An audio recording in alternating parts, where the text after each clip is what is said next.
Hello and welcome to Beach View, our podcast about different things and/or stuff. Hello, welcome. We have watched another movie that we're going to talk about today, and it is the next Knives Out installment, which is called Wake Up Dead Man. Yep, this just came out this year, just released widely to the public this month. Yeah. I guess it had a limited theatrical run prior, but it just came out on Netflix this month, so... Yeah. This is the second one that we've watched, the third installment. Third movement, yep. Yes. And I believe the one that we talked about on the podcast was The Glass Onion. Yes, and we watched that right after it came out too. Right. So, naturally, we had to watch this one.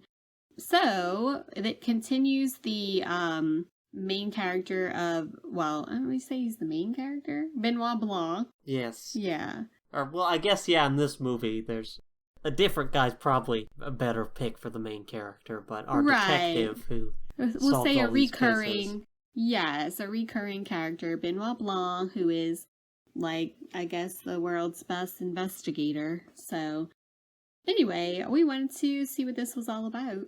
What did you think? Yeah, so, probably the weakest of these three. Ooh, okay. I think I liked it better than The Glass Onion, though.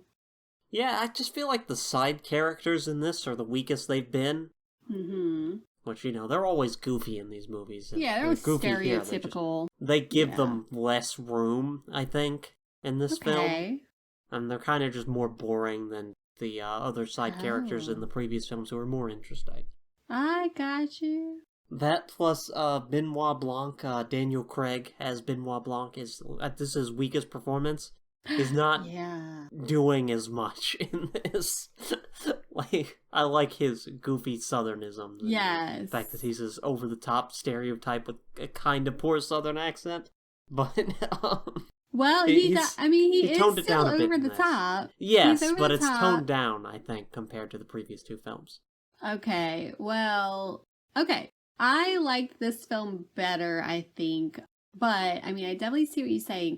One thing that, first of all, it was, almost 2.5 hours long, right? Yeah, it's pretty long. I was like, whoa, that's a long movie for Knives Out. I do not remember how long the other ones are. They probably were the same, but that I was a little taken aback, oh, that's a long movie. But I thought it flowed well. I thought Benoit Blanc was still very much over the top, and I did note he had longer hair, and I felt like maybe was thinner in this one. He looked different to me than the Southern gentleman that was in the other one, but he looks older in this one too. Yeah, but I did like how he still stole the show, or so to speak, where he has this dramatic telling of what actually happened, and everybody's just kind of waiting for him to get to the point. So they still had a little bit of those mannerisms in there for him, but yeah, I think you're right. Yeah, it wasn't throughout. I feel like the last one he was those southernisms were on full display, and I think you're right. This one he's a little bit more kind of running from place to place, not necessarily a big deal like he was on the last one. Yeah, and again, I just feel like the characters, the relationship between them, is weaker in this one than in the previous two films. Yeah, I agree with that one, but I did enjoy it. I like a good little mystery movie, especially a locked room mystery. Yeah, and I feel like this delivered, and it was one where I couldn't figure out okay, what happened. So I like that aspect of it as well. Yeah. Not a ton to say about this one. This one also, I think goes hardest on the other two do have, a thematic point they're trying to make, but this one goes really hard on the whole, faith thing. Yes. Which, at first I was oh, I don't know how this is gonna play out. Just with, fans, in other words, how people can be very sensitive to playing on the faith part, but I thought they did a really good job of balancing his non-faith with their faith. Yeah, and again, that really plays hard on the main guy who's there, who I think does play more of a main character in this one compared to the other You know, he's always got like a sidekick running around with him who's like sort of Yes. his like the other main character. Yes. And I like I don't that. even remember his name. The priest. The priest. What's his name? Judd, that's his name. Judd something. Yeah, I don't know. Who cares what his last name is? Also, fun fact, second movie in a row we're doing that takes place in upstate New York. Kind of a neat coincidence. Yeah, it is. Yeah, no, so I liked the locked room part, like being in like a big church and the tomb and stuff. Like I liked that setting. I don't know, I thought they did the faith part like really good because like they were talking about how like the Monsignor, I'm so bad with remembering names, but Monsignor Wicks. Wick. Okay. I like that they had Monsignor Wick, like, as he was kind of like the hero and the villain, kind of. He's not the hero. He's absolutely the villain. No, like his little flock, like, put him up on this pedestal until it all started unraveling. So, like, at first he's like the hero in this because, like, this other priest comes in and is like terror, you know, according to his little flock, right? The congregation, okay. the little main people. So like, Wick is like first the hero, and they're like, oh, we hate this other guy, and they're like pitting against each other kind of thing. But then they show him like as the hero, like he's giving these sermons that are just like making people walk out, and that's not, you know, quote, like Christ's love of the church. So they're kind of showing like he's set up as the hero at first, but then there really are a lot of things about this guy who's like not a good guy, you know? Yeah. So I liked that, how, you know, they kind of unraveled that like his main people, his main followers, like understood that he's kind of a terrible person, but he's still on this pedestal to them. So, and then of course it unravels from there. But I did like that aspect of it. I really like the way they like juxtapose like Benoit's, you know, was not a man of the church, did not believe, and how they like had him in this mystery, and you know, how he at the end they're like, well, you can stay and you know, watch my sermon, and he's like, definitely not. So I like how he stayed true to character, but it just, I thought was, I like just the way that they interlock that, like his non-belief with their belief. Yeah. Sidebar, I've never been to Catholic Mass. Is this the kind of thing that can happen at one? Like, I get that it's kind of like a rural church and it probably has discretion, but I thought Catholic Masses were usually much more on rails than this. Meaning, like, in what way? Like, Meaning, like, this is something I associate with Protestantism, where the pastor would get up and give a sermon about whatever. I thought, like, the Vatican, like, handed down, like, stuff you read from, like, like, what passages in the Bible you read from, and then, like, your sort of commentary on it is a lot more restrained, but maybe I'm wrong about that, I don't know. yes, I do. I mean, I think it can probably depend on the church, obviously, but yes, I am into several like Catholic masses and like funerals and stuff, and it is usually much more toned down, and it is very much formulaic, I would say, as you said. So yeah, I don't think this is really super common there, but like him being at the pulpit or whatever they call it in a Catholic church, and kind of yelling in passion at the congregation, I have never seen that in a Catholic church. So, yeah, definitely more the other way. But Yeah, I bring this up because before I watched this, I saw someone say that this felt a lot more Protestant than Catholic. Yeah. And I was like, you know, I don't have a lot of experience with Catholicism living where I do. Yeah. So, I was watching and I was like, yeah, I thought, like, from what I did understand, they didn't normally do this sort of thing, that this was a Protestant thing, but... Like the hellfire or whatever, you know, preaching. And, like, giving, like, those, you know, personal sort of, speeches about whatever. Now, it is, from what I understand, again, like, I've been to several, but I'm not an expert in any way, but it is, like, the priest who, or I guess the Monsignor in this case, who puts their own commentary on whatever they're preaching, but they don't show like all of the rituals in this. Like there's a lot of kind of ritualistic stuff in a church service, and of course they don't show all of that. For example. Yeah, they never do communion. They do like the confession and they show kind of that, but there's a lot of like call and response in Catholic masses that they don't show at all in this. So but it is up to the priest to, preach their own message on whatever. Yeah. So I mean, it definitely could happen. But I thought those were usually more constrained. But it's usually Catholic Church in general is usually very constrained. Like it's definitely, a different way. But anyway, that's what I kind of liked about it because they were still following him. Yeah, also, would a priest have, like, a small prayer group, like, he tries to do in this, where he tries to get, like, the inner circle in, like, in their own, like, would they do that? Yeah, okay. I think so, yeah. There's always little groups meeting at church for different things, so... Yeah, I mean, they do that at Protestant churches, I know, but I didn't know if that, that was, like, a Catholic thing, too. I think it's still... Absolutely, I think it's still a Catholic thing. Okay. Yeah, see, I just don't know enough. Yeah.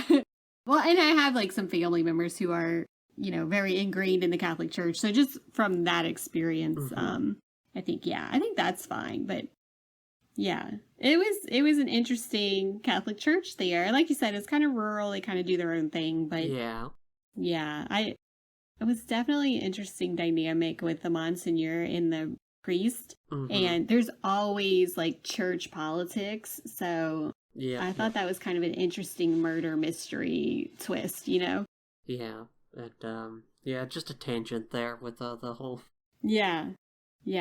I do like the characters in these Knives Out, as you kind of mentioned, like very stereotypical and like goofy. And I feel like the last movie too was like that. You have like the influencer, and like in this one you have the guy, Cy, who's like the aspiring influencer kind of politician person. Yeah, aspiring politician, but can't make it as that, so he settles for YouTube for recording everything. Yeah. Yes. Which that was kind of funny. And then like Glenn Close as Martha was, I think she gave a great performance. Just like kind of like a crazy, like, I don't know, I guess not crazy is the word, but just like a little bit off. For that character. I thought she did such a good job. Like, that was Monsignor's, like, right-hand lady at the church. I thought that was kind of funny. But, like, all of the people who are just kind of, completely stereotypical.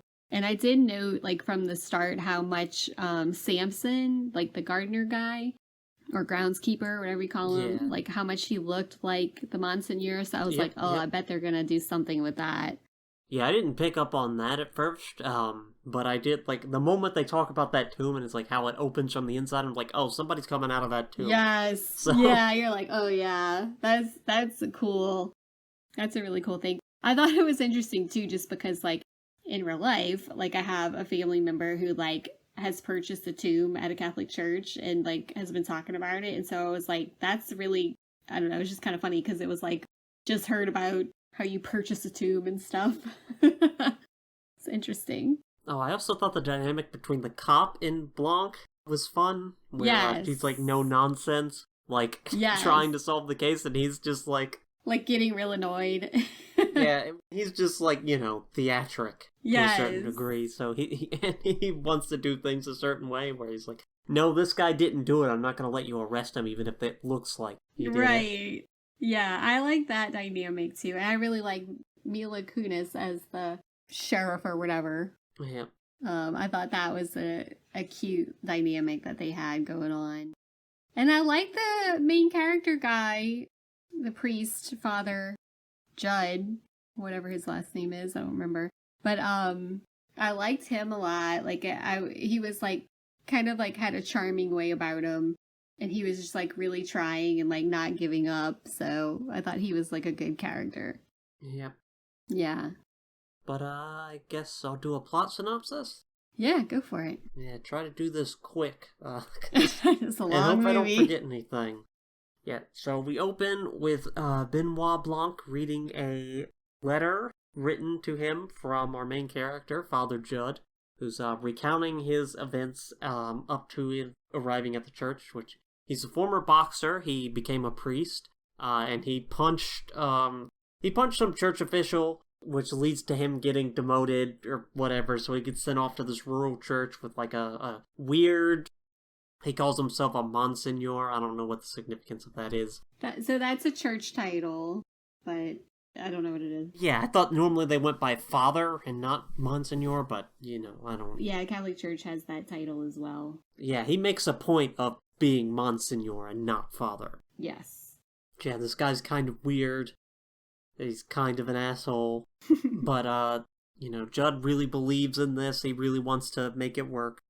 So, and then he goes about and he details all the people that are there and, sort of the main, the most devout, the inner circle of the congregation. It's, what's her name? Martha, who works, well, I guess she's not, in official capacity, but she does a lot. She does the bookkeeping and upkeep and stuff like that. She's like the church secretary, yeah. Seems like she basically keeps the place afloat.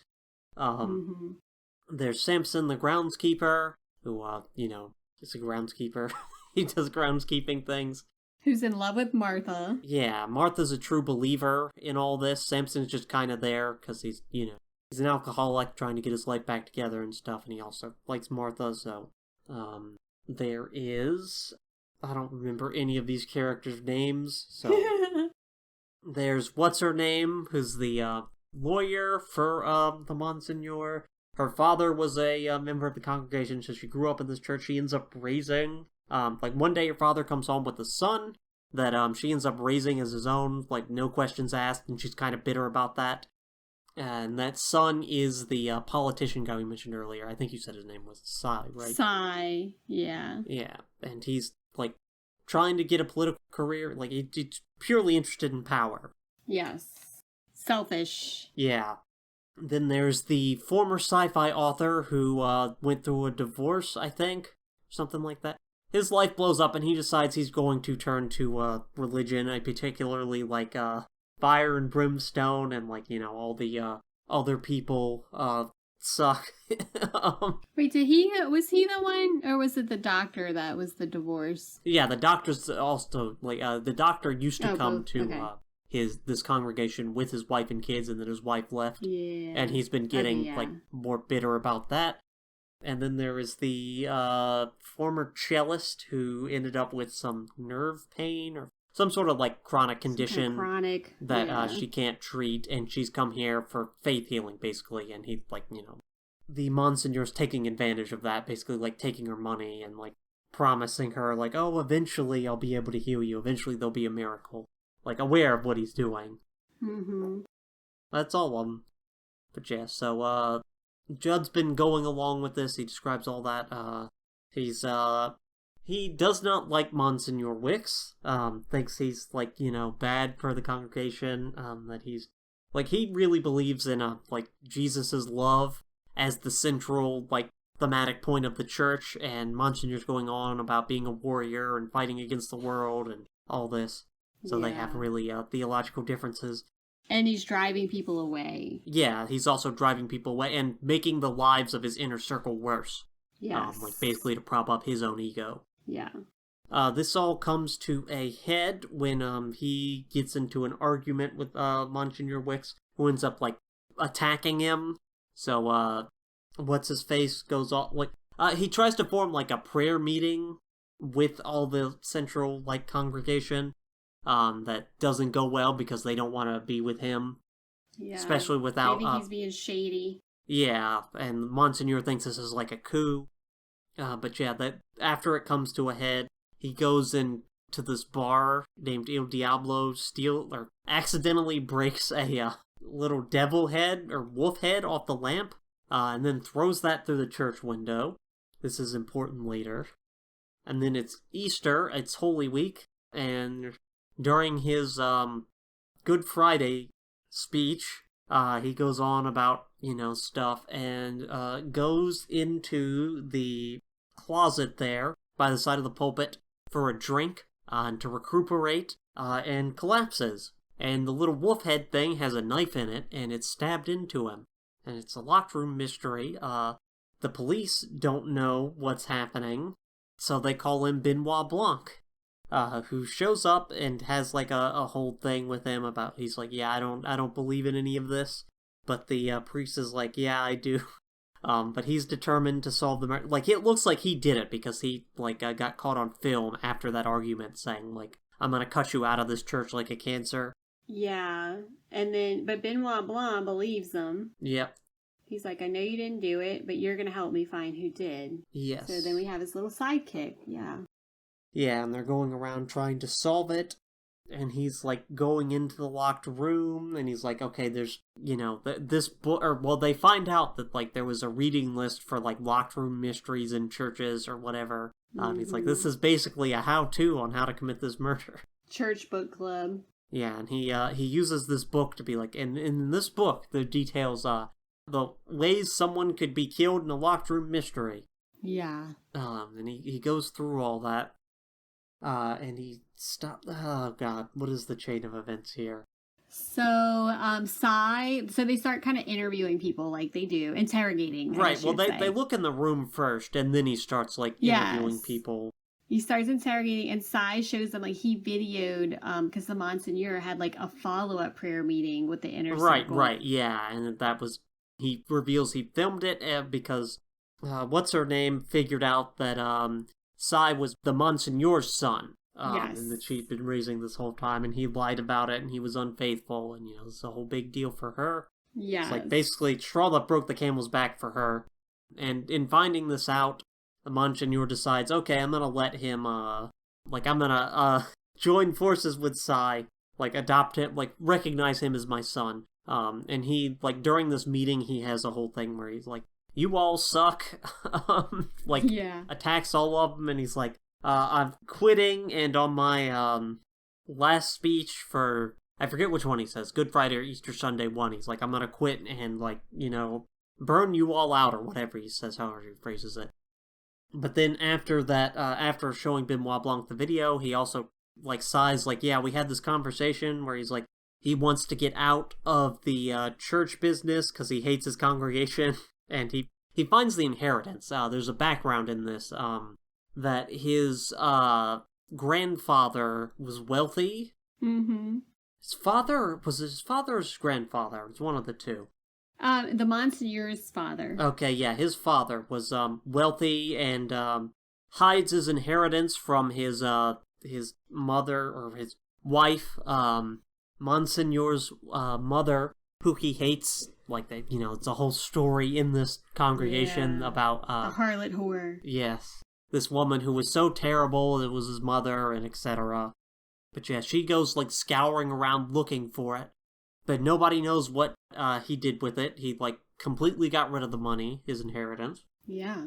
Yeah, and that's in the background. But apparently, he realizes where it is. And so he's gonna quit and go do whatever. He and Sai are gonna ride off into the sunset. Yeah, well, initially his plan was he was going to by himself, but then Sai's like, no, I have an idea. You know, me and you can join forces and we can do do this politics thing. Because he's like, because Sai, like, failed out and he's like, yeah, I just don't think I have it in me to do it, but the Monsignor does. So. Yeah. And the Monsignor's, like, going along with this, but then he gets murdered before he can. So it's like, who did it? There's this whole thing where they're like, okay, so how did you do it? Well, they must have used a big radio wave to trigger some sort of device, in order to do the murder in the locked room.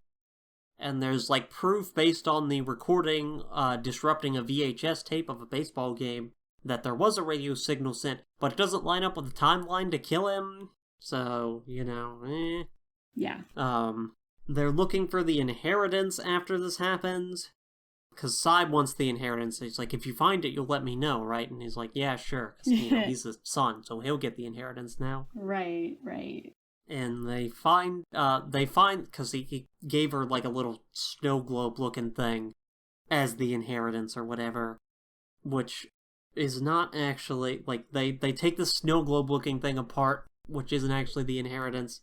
They're looking for it, yeah. Yeah, during this, they find out because they need a special piece of machinery to open the tomb, because they have the funeral and everything. And they find out that order was placed like a week ago, before he died, so it's like, well, that's weird. This should have been placed, after he died. So they knew something fishy's going on. Yep.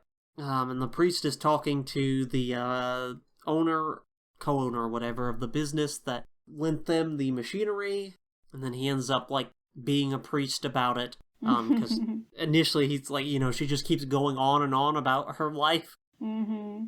And he's like, no, I need to find out this information. Can you tell me who did the thing? But then she's like, hey, you're a priest. Can you pray for me? Yeah, and he's her like, mom oh, okay. was Does sick. Yeah, and I think that just shows like his character is like he's really a good guy. Like, he really is like committed to this priest thing. He's not like, not in it for the money or killing. Right. But this also is plot relevant because after this happens, he's like, you know what? No, I need to be focusing on my duties as a priest, not solving this murder mystery. And Benoit's like chasing after and being like, hey, what? Like, we need to solve this mystery. Yeah, exactly. Yeah, then all this wild stuff starts happening where, it starts raining really bad. Benoit Blanc comes up. The police come because they have new evidence that would point to him being, the murderer. Yeah, they think and they're coming to arrest him. He sends them off. While he's sent off, the tomb door breaks open, and someone comes out of it looking like the Monsignor. Yes. He has risen. Yeah, it's looking like his speech on Good Friday wasn't about him, castigating them and pissing off. It looks like it was about him coming back from the dead. Resurrecting, yeah. Yep. And, it is, Easter after all, so... Mm-hmm. Quite timely. But, yeah. He goes out, him and some other figure there who you think is Sam, but, could be anybody. It's unclear. Hooded. Is there. Yep. Actually, I don't know if you noticed this, but he starts walking in the middle of Benoit and the priest's conversation earlier. Like he's in the background. Yeah. I thought that was a neat detail. Yep. Yeah, so the priest is there, runs up to him, and he's like, doesn't know what's happening. He's shouting, and then he gets punched. And then he wakes up with his hand on a sickle that is carved into the groundskeeper. Very dramatic. Yep. He's covered in mud. Yeah. Not relevant to the plot, but he eats just shit and falls into the mud. Yeah. I just thought that was funny. Yeah. But yeah, then what's-her-name shows up, Martha, and is at the tomb door, and he's like, oh, he's risen, blah blah. Yeah. But then she goes out and finds the priest and what's-his-name's dead body. And it looks like the priest, because the priest was knocked out, so it looks like he thinks he killed him. Right, yeah. But it looks like he was framed for the murder, which is what actually happened. But right. So the priest is going to turn himself in, because he's like, no, I need to do this on my own. Then Benoit stops him. He's at the, there was a camera set up, so it was seen, when the tomb doors open. That's why Benoit was at the police station. Then he's, intercepts the priest before he can turn himself in, and he's, in the meantime, trying to call the doctor, because he's figured this whole thing out. Yeah. But the doctor does not pick up. Instead, someone answers his door, and they both go to the doctor's house, and they go into his basement, where he is dissolving, where the body of what's-his-face is hunched over. Monsignor. Yeah, the Monsignor, with his hand in acid. He's hunched over this tub of chemicals, and, dissolved.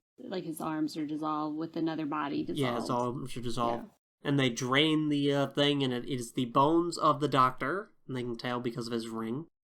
And yeah, that happens. They go back to the chapel. In the meantime, the word has gotten out that he is risen, and his central congregation all shows up to see the tomb.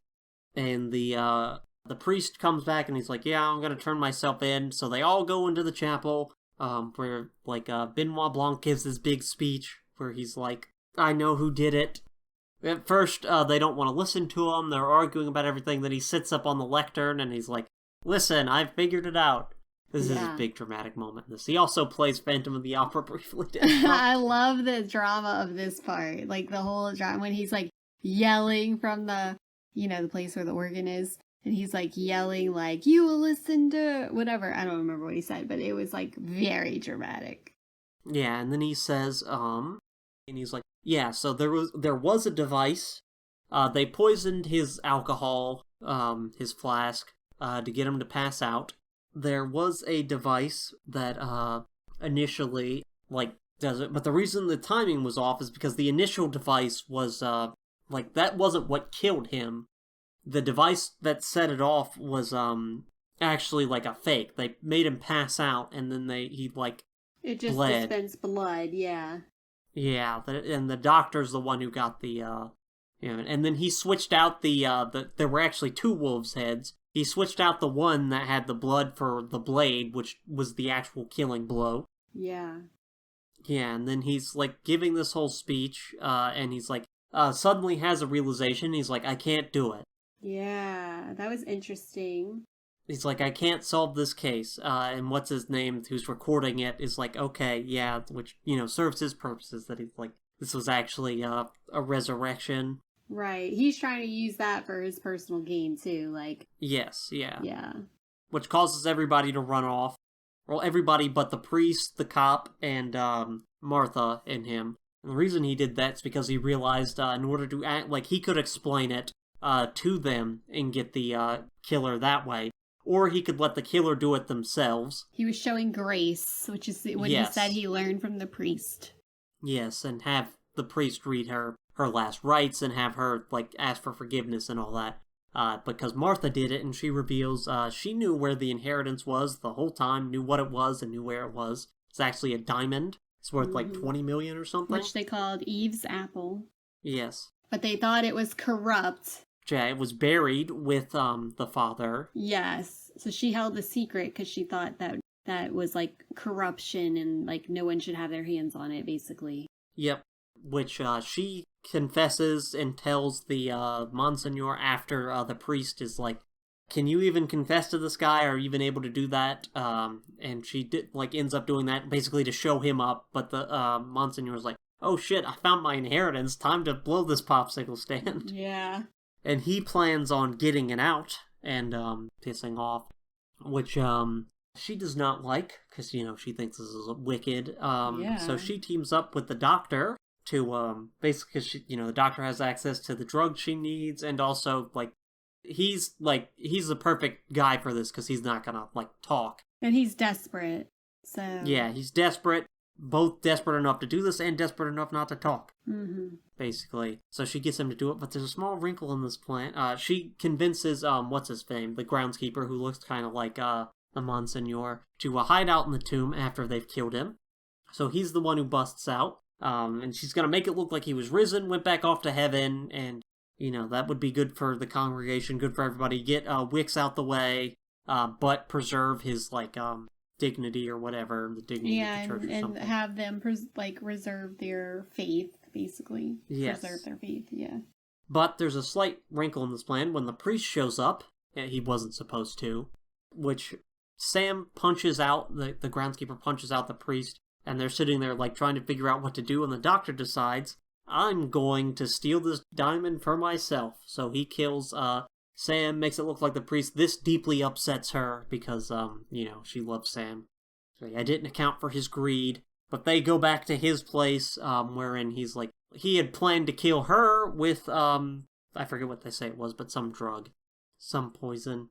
But she realized what he was doing and switched the coffees. He had poisoned her coffee, switched the coffees. So he drinks it and he's poisoned, and dissolves his body. Dang. A lot of body dissolving here. Yep.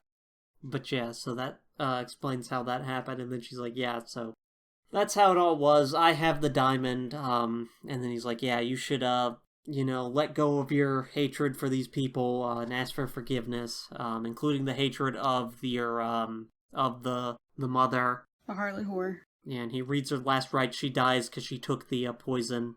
And that is the end. That's how it all happened. And there's like a little, I guess you'd call it an epilogue. I guess this is not technically an epilogue, but we found out who did it and how. The diamond falls out and Benoit, like, she had it, and Benoit's like, yeah, this is really shrugs funny. and walks off. Benoit sees her drop the diamond as she dies because she had, poisoned herself and she dropped it out of her hand. And the priest and Benoit are just looking at each other. And then Benoit's like, I didn't see anything, basically, and like walks off. Yeah, which I love that.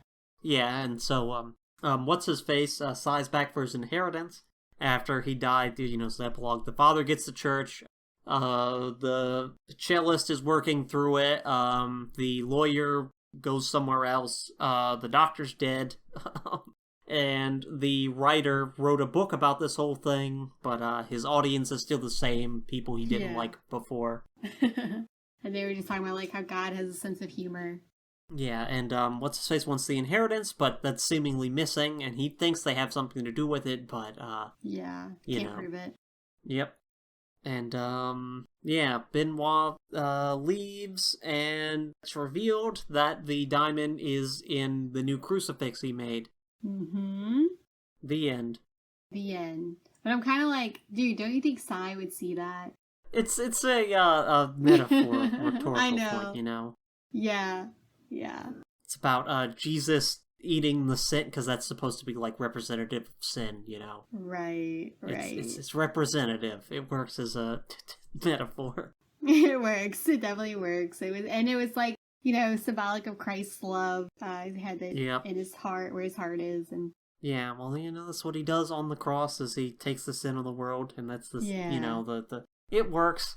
It works. It definitely works. That's why I liked it. There was a lot of like symbolism and like the way they're constantly using light shining through windows on characters.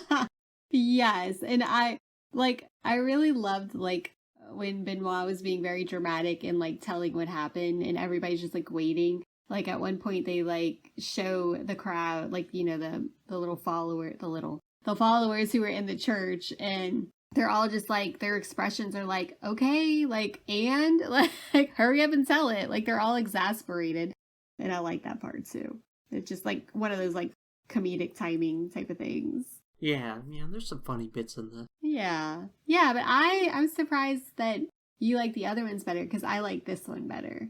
Just, again, the characters aren't as strong in this one. Yeah. And I think that's what really makes these work. Also, again, Benoit just not doing as much in this, and I don't know, I think the plot's a little bit weaker, but maybe I'm wrong about that. It's been a while since I've watched the other two. I know, I liked it better than The Glass Onion. I don't exactly remember the first one. Where were they?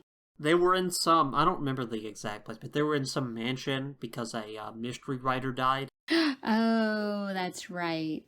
And they were trying to figure out, like, how he died and, like, the whole issue of the inheritance. Yes, okay, yes. So I remember now. Okay, I like this one better than both of the other ones. So, I don't know. I just, like, thought it was good. I just liked the priest a lot, and, like, I really liked Mila Kunis as the cop, and, like, Benoit coming in. I kind of like that he didn't have, like, as large of a role, I guess, in this one. But I don't know, I just thought it flowed good, and I love the symbolism and like the church politics and like that kind of stuff I thought was interesting. Yeah, just not my favorite of these. Yeah. Kind of like, an impossible crime, like they could not figure, like the cop was like, I don't know what happened here. And then when, everything pointed to the priest being the killer, you knew that wasn't right. But yeah. I don't know, I just thought that was good. Yeah. Good use of its theme and, like, exploring that. Yeah, I didn't know how I was going to feel about it, like, when I saw that it was, like, a priest and a Monsignor. I was like, I don't know, I usually don't like, like, Catholic churchy things, but I was like, this should be interesting. And it was. I liked it. Yep. Not a bad movie, just, again, I think the weakest of these. Yeah, I can see how, like, the characters, like... They just don't devote as much time to them in this film as in the other two. Like, they weren't as intertwined. Like, they introduced, like, oh, that's the lawyer, and this is, like, how they interact with Monsignor. It wasn't as fully developed as I feel like the other films were with the characters. Yeah. So, I do see that part of it. They're kind of like, they're all kind of like side characters that don't really go together, Mm-hmm. Which, I mean, they're all like that, but I did feel like this one wasn't as interactive, I guess, with Yeah. like how they fit into the puzzle. Yep. Yeah. And I don't know if there's going to be another one of these or not. Yeah, hard to tell. I mean, I think they're interesting. I hope they do more. The last one was what, 2023 you said? 2022, December. Oh, 2022. Well, I guess like late 2022. Okay. That one also had the same thing of like a limited theatrical run and then going on Netflix. I didn't even know this was released in theaters. Yeah, very briefly, like they did with for whatever reason Netflix likes to do that. We talked about this last Yeah. time. Yeah. It's interesting. Yeah, they for whatever reason they wanted to come out on streaming and not have theatrical runs. Yeah. Well, I would have went to go see it in a theater. Yeah, it was very like it came out in November 26th and it came out on Netflix the 12th, and like I don't know, like because that's what happened with Glass Onion. There was like a few weeks of a film run. Yeah, I guess I only read like when it was coming out on streaming, so I didn't even see. Like I knew I had that date in my head. I didn't know that it did a theater run, but that would have been a fun movie to see in a theater. Yep, but yeah. Any other thoughts on this installment of the Knives Out mystery? No, yeah, that's a decent film. Not my favorite of the series. Also, Brick's better too. I liked Brick better. Same director. Oh, no way. Okay, no, I like this better. I didn't realize the same director. Yeah, I brought that up when we watched Brick. You did. I forgot about that. Interestingly, I will add this. So I like to watch movie credits. I don't know why, but I was watching it and I saw that Joseph Gordon-Levitt was the baseball announcer in this film. And I was like, when was there baseball in this? Like, did I momentarily like blank out? Yeah, there was baseball. That's like a plot point that he filmed the baseball game and it showed the RF signal. He taped it. Oh, that baseball. Okay. Yeah, and Joseph Gordon-Levitt was in Brick. Yes, exactly. And so I clocked that, but I was like, wait, Joseph Gordon-Levitt was in this? Like, I did not see him.